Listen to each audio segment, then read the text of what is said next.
Hi there and welcome again to the Explaining History podcast, and tonight I'm going to be looking again at Ring of Steel by Alexander Watson. We're going to be looking at the social makeup of Germany in 1914 and what bearing that has on Germany's war and the relative social kind of cohesion that existed.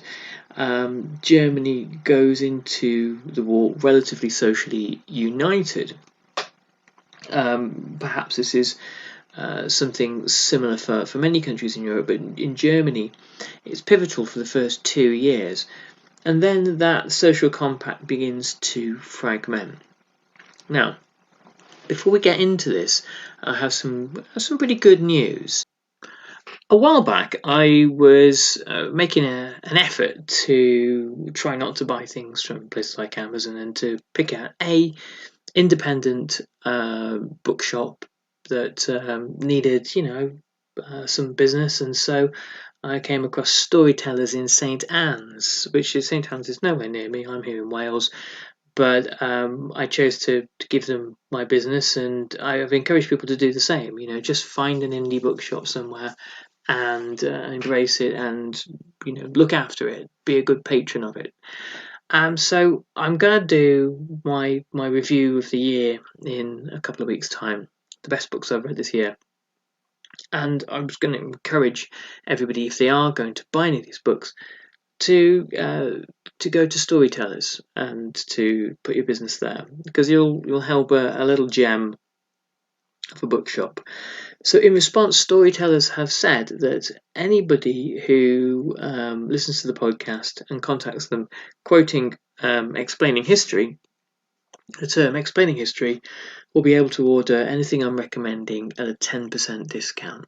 So make sure that you do, and they're a great little bookshop. And if you don't even use them, if you are buying anything for Christmas, go to a local retailer, pay a couple of pounds more, and it will be worth it. It will be worth it, because we've got to protect these guys. Okay, now into the history. So Germany had been riven by class conflict in the decade running up to the First World War, and the Kaiser was very mindful, as were his chancellors during that decade, very mindful that something needed to be done, and perhaps even war was the answer.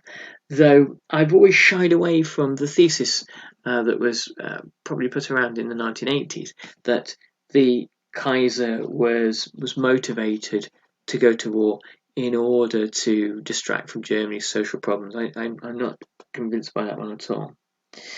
So, Alexander Watson writes, the German people entered the First World War remarkably united. Differences of class and confession, religion and race, seemed to many who lived through these times suddenly to melt away in the national emergency. The Russian general mobilization decisively shifted popular opinion, turning war from an unthinkable horror into a defensive necessity. This is the key to understanding why German society rapidly united in 1914.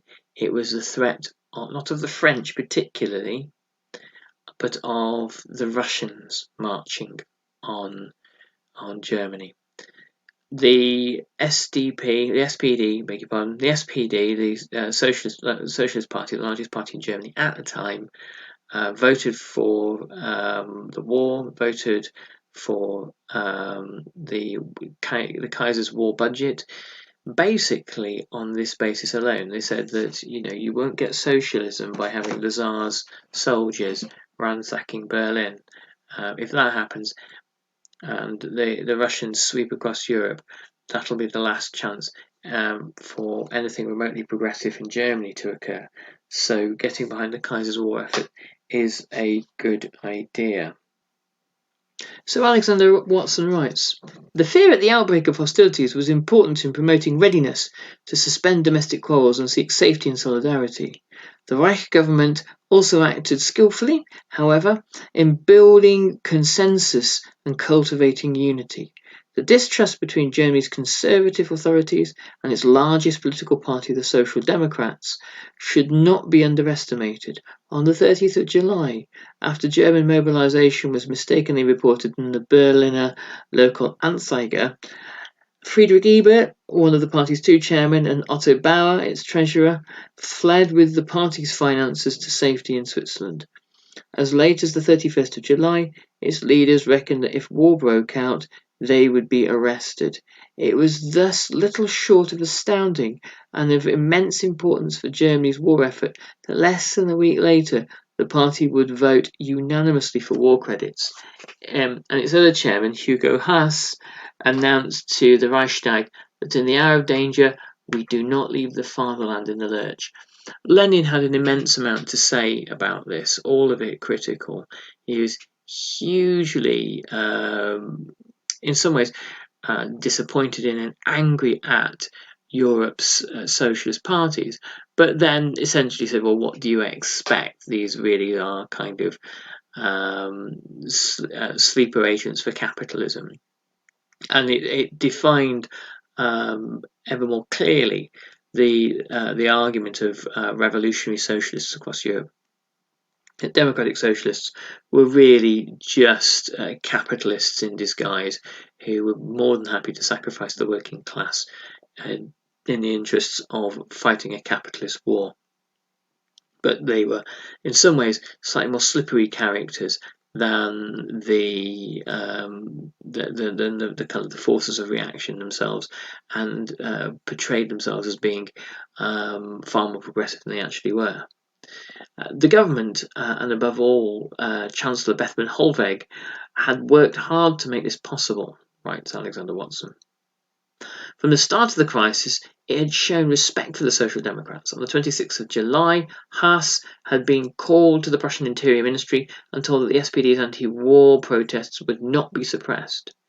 An invitation from the Chancellor had followed 3 days later, but neither Haas nor the SPD leaders in Berlin were in Berlin. Another socialist, Albert Südekum, attended. Bethman stressed to him the peaceful intentions of the Kaiser's government and was assured by Südekum that the party had no intention of initiating strikes or sabotage. The Chancellor reported to the following day to the Prussian Ministry of State that there was nothing particular to fear from the SPD. The government was also sufficiently confident of the Socialist Union's patriotism once war broke out that on the 2nd of August, their leader Karl Liegen was informed that there was no intention to repress his organisation. So there are some interesting questions to raise here. The extent to which the German left really embraced the kind of internationalism that people like the Bolsheviks professed to embrace. The extent to which the root beneath the rhetoric of the democratic left in Germany, a kind of a degree of patriotism and nationalism was prevalent amongst German workers, their representatives, and the leaders of Germany's working class organisations and political parties. And I think it's difficult to separate Germany's and perhaps probably anywhere else the democratic socialist tradition and patriotism and a sense of shared unity in a time of national crisis, particularly when you look at the geographical position of Germany. A sense of being surrounded by potential enemies and under siege. I mean, the title of the book, Ring of Steel, was a term that the German politicians and military leaders had for the alliances that surrounded Germany, that essentially Germany, that Britain, France and Russia had created a ring of steel around the country. So there is this fear of living under conditions of siege, and that has to shape mentalities when war begins, and there are all of a sudden higher national priorities than workers' interests and these kind of sectional sort of feuds that between labour and capital over national resources, over the shares of profit. The Prussian military, belying its reputation as a reactionary and politically unsavvy organisation, also played its part. This was crucially important. Once the state of siege was declared on the late afternoon of the 31st of July, wide-ranging powers had passed under the provisions of Prussia's 1851 law on the state of siege to the generals who headed the 24 army corps districts that covered the Reich. They, or once they had mobilised their units and left for the battlefield, their deputies were responsible for the maintenance of public security during the emergency.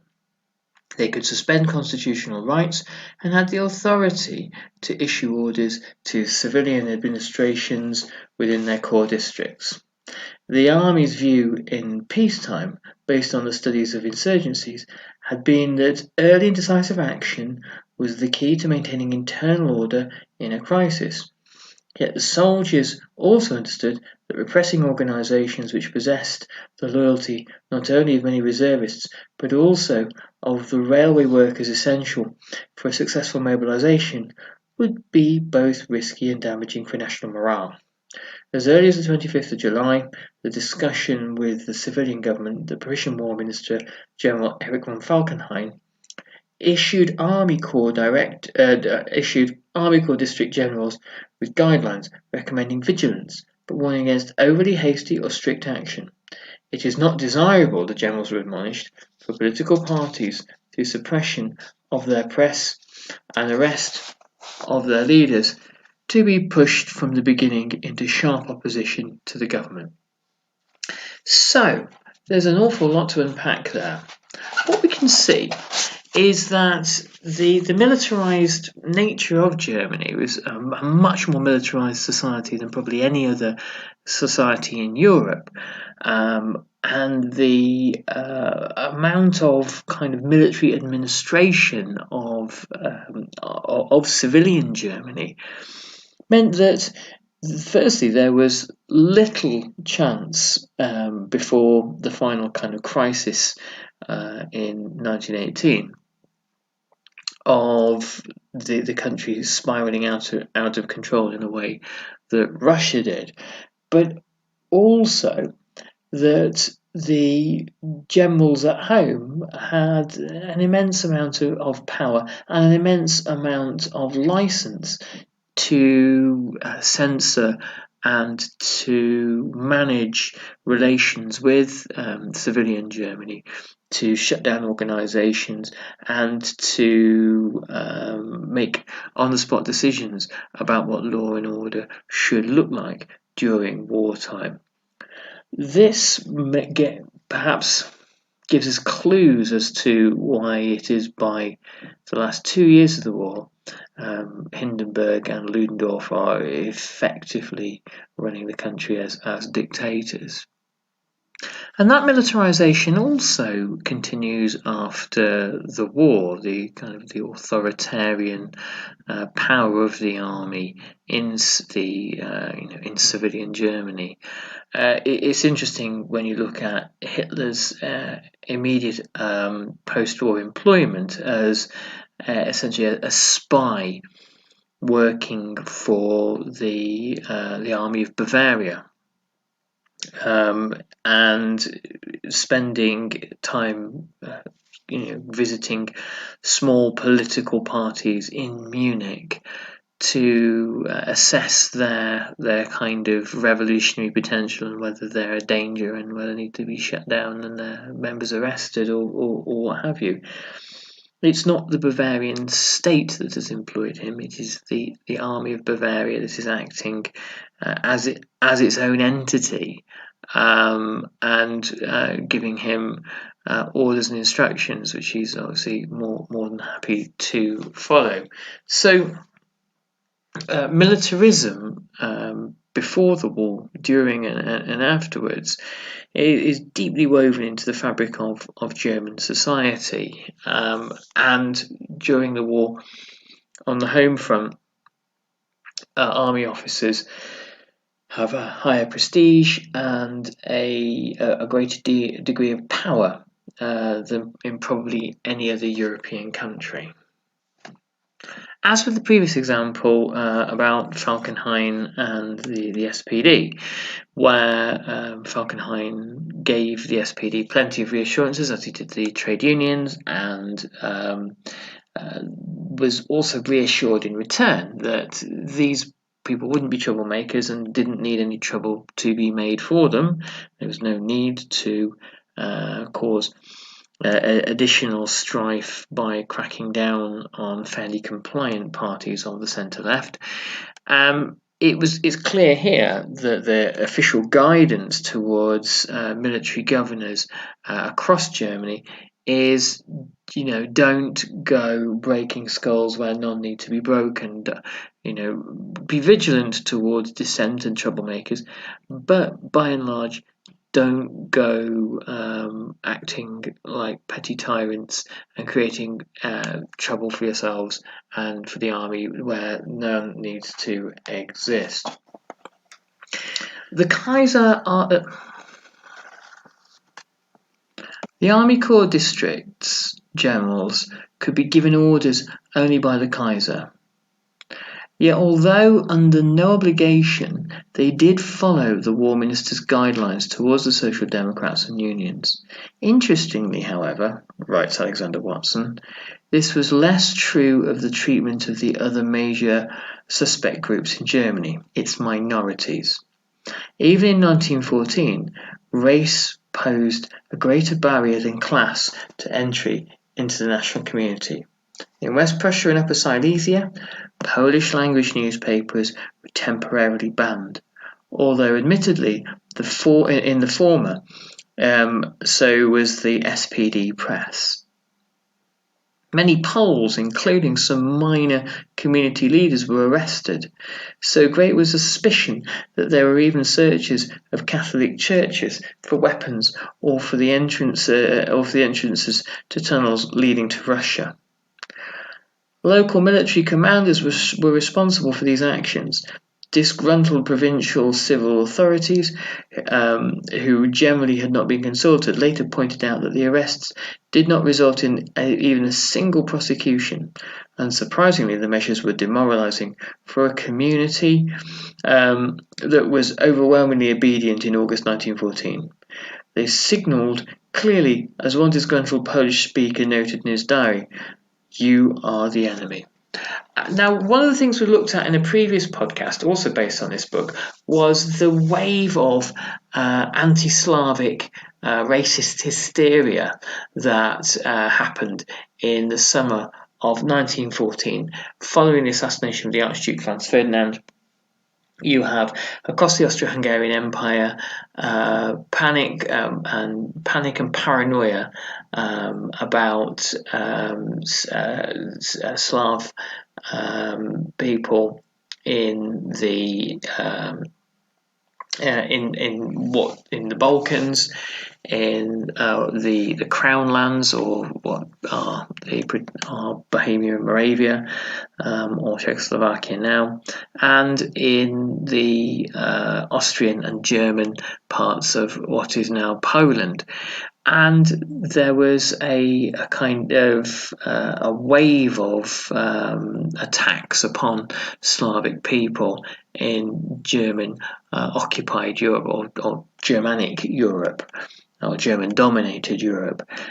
So it's hardly any surprise that you have a repression of Polish newspapers and Polish culture briefly at the beginning of the First World War. But also, as it points out, the majority of Poles that came under German rule were entirely loyal to the Germans and were entirely happy to be ruled by, or to at least acquiesce to Germany's war effort. For many, the prospect of the Tsar's armies marching across Silesia and into Prussia was an unattractive one, and Poles had many long and bitter memories about their treatment at the hands of the Russians, and so it was very much a kind of a devil you know sort of situation. In West Germany, in the west of Germany, Alsace-Lorrainers were treated even more harshly. Civil-military relations in this area had been poisonous before the war, and the army, which suspected the population of French sympathies, did not hesitate to take around 400 people into custody, including 19 clergymen and 2 deputies from the regional parliament. As with the Polish minority, the soldiers were unfamiliar with local conditions and, relying on denunciations, ended up unjustly detaining many loyal subjects. These peoples lived on enemy frontiers, which goes some way to explain the nervousness and repression. This was not true of Germany's Danish minority, however, whose press was closed and its leaders arrested. Some 172 people associated with the Danish national movement, including Reichstag deputy Hans-Peter Hansen, were imprisoned. A further 118 German Danes were deprived of their freedom solely because of their knowledge of the coastal waters. It was feared they might help men not wishing to be drafted flee across the Danish border or even assist a British naval attack. Of course, the other anxiety about somewhere like Denmark or the Danish minority in Germany, or even the Germano-French minority in Alsace-Lorraine, was that during the war, separatist movements might have ample opportunity to break away from Germany. And this was something that was considered to be really a real clear and present threat to the unity of a state that had only existed since 1871. So arresting nationalist leaders and arresting nationalist politicians and nationalist journalists in 1914 probably seemed like a good preemptive measure. The Kaiser wanted to see in 1914 a new Germany emerge, a Germany without class distinctions, without party rivalries, without nationalist ethnic divides. And of course the Kaiser was an intellectually weak and inattentive man who lived in fantasy for much of his life and simply assumed that because this was desirable to him, it would be achievable, and assumed, as several people in the First World War, the likes of the Italian journalist at the time, Mussolini, believed that war would forge national unity and national identity, and it would make national citizens out of people who were simply the inhabitants of nation states, and the Kaiser articulates this in 1914 and hopes that this will come to pass. And we're going to look more at that in a separate podcast and look more closely at the Kaiser's wishes in that regard. But I'll leave you now on this thought. This sentiment, this kind of brief sense of unity lasts for 2 years, and when it fragments and falls apart, Germany faces ruination and crisis, and the German war ends, of course, with a social revolution in 1918. Thanks very much, and I'll catch you on the next Explaining History podcast. All the best. Bye-bye.